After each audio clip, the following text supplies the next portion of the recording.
ان کا حقانہ باسی کے ساتھ جو آپ نے رشتہ بتایا اور پھر اس طرح اتنے بڑے لوگ اتنے بڑے مگرمچھوں سے آپ کا مقابلہ ہے. بہرحال انسان یا دنیا جو ہے وہ امید پہ قائم ہے. انسان امید اللہ سے اچھے کی رکھے تو انشاءاللہ اللہ ضرور مدد کریں گے. جس طرح اللہ تعالیٰ نے قرآن مجید میں فرمایا ہے لا تقنطوا من رحمت اللہ، کہ میری رحمت سے مایوس مت ہونا. تو انشاءاللہ ہم بھی آپ کے لیے دعا گو بھی ہیں. اور اس کے ساتھ ساتھ میں اپنے ویور سے بھی یہی گزارش کروں گا کہ وہ ضرور اس ویڈیو کو زیادہ سے زیادہ شیئر کریں، اور اگر آپ کسی طرح بھی ان کی کوئی ہیلپ کر سکتے ہیں تو ضرور کریں.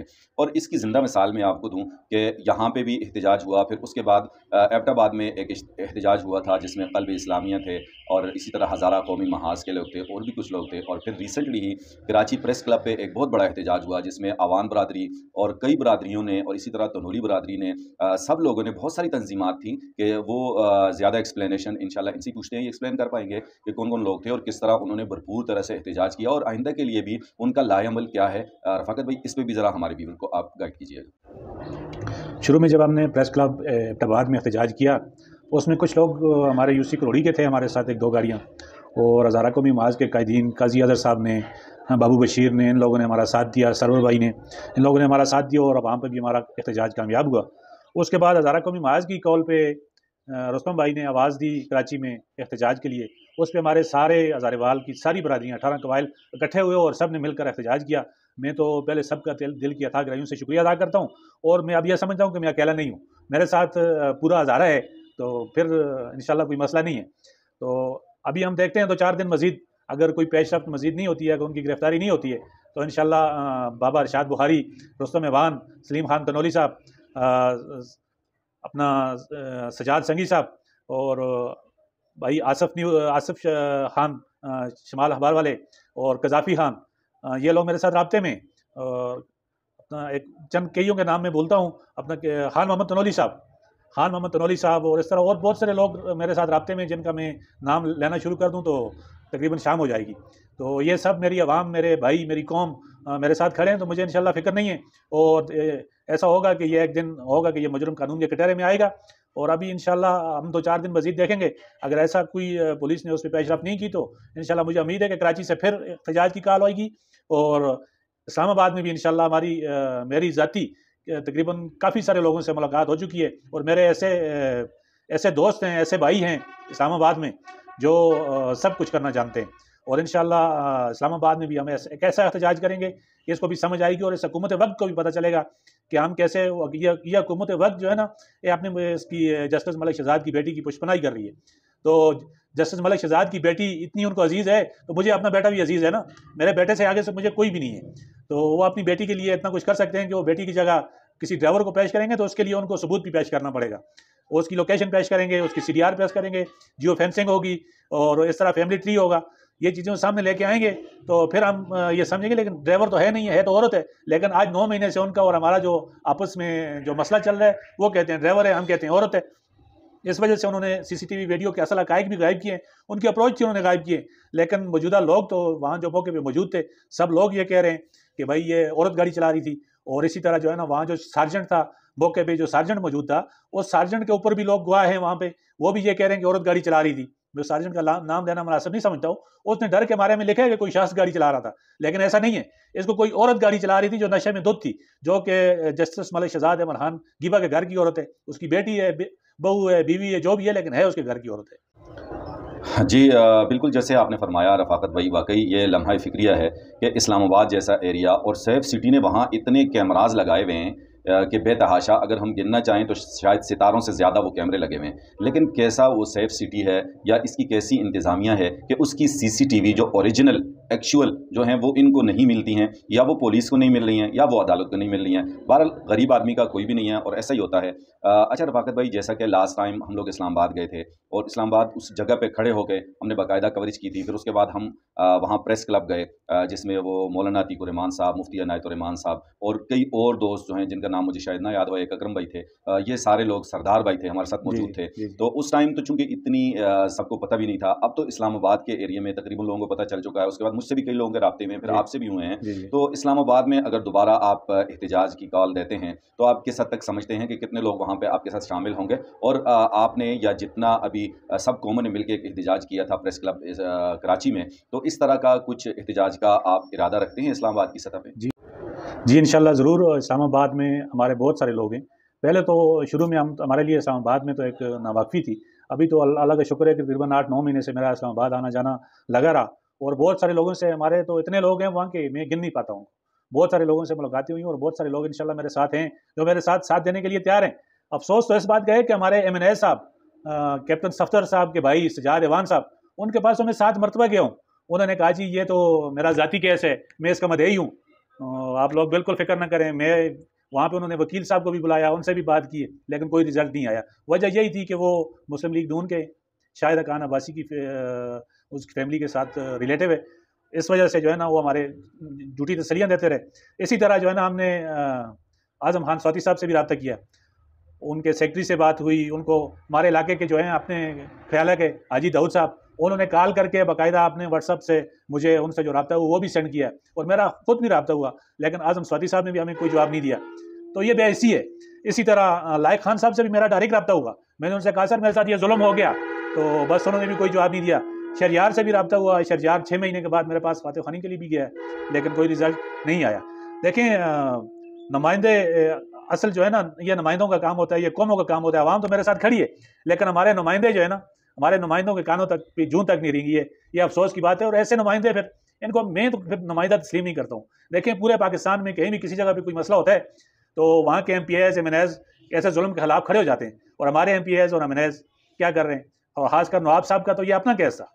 میرا تو نواب صاحب کے ساتھ کوئی بھی مسئلہ نہیں ہے.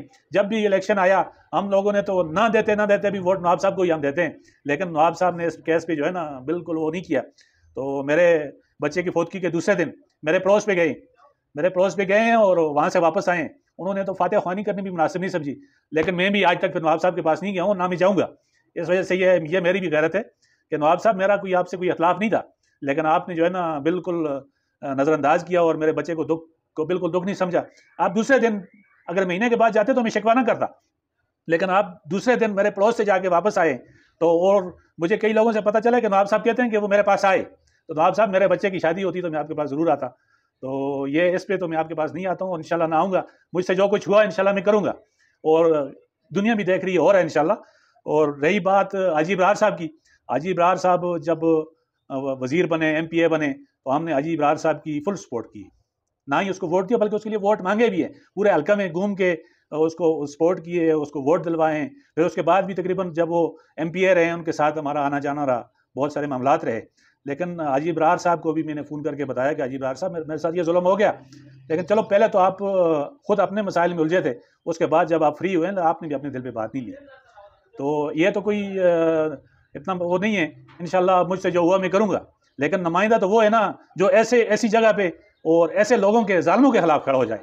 غریب کو تو ہر کوئی دباتا ہے نا, ایسے لوگوں کو دباؤ تو وہ لیڈر ہے. جی تو ویورز آپ نے سنی رفاقت تنولی بھائی کی ساری رودات, ساری آپ بیتی, ساری کہانی انہی کی زبانی. واقعی یہ بیچارے بہت زیادہ ڈسٹرب ہیں, اور جیسا کہ ویڈیو کے شروع میں نے کہا میرا ویڈیو بنانے کا موٹو مقصد ہی آج کا یہی ہے کہ آپ میں سے کوئی بھی ہمارے ویورز میں سے اگر ان کی کسی بھی طرح کوئی ہیلپ کر سکتا ہے تو وہ ضرور ان کی ہیلپ کرے. جیسا کہ بہت سارے لوگوں کو انہوں نے گھمایا کہ بہت سارے لوگوں نے ان کی ہیلپ کی بھی ہے, اور وہی بات ہے کہ انگلی کٹوا کے شہیدوں میں نام لکھوانا, یعنی اگر کسی طرح بھی آپ کوشش کریں گے تو ظاہر سی بات ہے آج یہ غم اس بھائی پہ ہے, اللہ نہ کرے کل یہ کسی پہ بھی آ سکتا ہے. بارہ دکھ کی اس گھڑی میں ان کے ساتھ ضرور کھڑا ہونا چاہیے. اور بس آخر میں ان کا کوئی اگر میسج ایسا ہے رفاقت بھائی کا تو ان سے لیں گے. جی رفاقت بھائی, اگر آپ کا کوئی میسج ہے اسپیشلی آخر میں دینا چاہیں تو ضرور آپ دیجیے. دیکھیں ایک بات میرے سے رہ گئی, اس کا میں ذکر نہ کروں تو میں بھی منافقوں میں شامل ہوں گا. ہمارے اگی کے وجی خان آف ابرور, ان کے پاس کوئی عہدہ نہیں ہے, لیکن وہ DIG کے پاس چل کے گئے ہیں. ایک مرتبہ نہیں کئی مرتبہ چل کے گئے ہیں, اور انہوں نے اپنی طرف کوشش کی ہے, لیکن کامیابی نہیں ہوئی کیونکہ آگے پارٹی باثر ہے. مسلم لیگ نون کی حکومت ہے, تو مسلم لیگ نون کی حکومت میں جب مسلم لیگ نون کی حکومت ان کو سپورٹ کر رہی ہے تو وجی خان صاحب نے تو اپنا کردار ادا کیا, لیکن ان کے پاس کوئی عہدہ نہیں ہے. پھر بھی ان کی کوشش ہے, لیکن یہ باقی نمائندے یہ بالکل خاموش رہے. تو جسٹس ملک شہزاد احمد خان گیبا اپنے منصب کا ناجائز استعمال کر رہا ہے, تو ہم بھی نہیں چھوڑ رہے ہیں, ہم بھی ڈٹ کے کھڑے ہیں انشاءاللہ, اور کھڑے رہیں گے جب تک زندگی آخری حد تک جائیں گے. جی بے یہ تھا ہمارا آج کا پروگرام. کچھ لمحات آس نیوز کے ساتھ اجازت دیجیے گا ڈاکٹر عتیق چاند اور ہمارے آج کے مہمان رفاقت تنولی کو. ملتے ہیں انشاءاللہ اگلی ویڈیو میں. جب تک اپنی دعاؤں میں ضرور یاد رکھیے گا. زندگی ہوئی تو انشاءاللہ بہت جلد آپ سے ملاقات ہوگی. جب تک اللہ حافظ.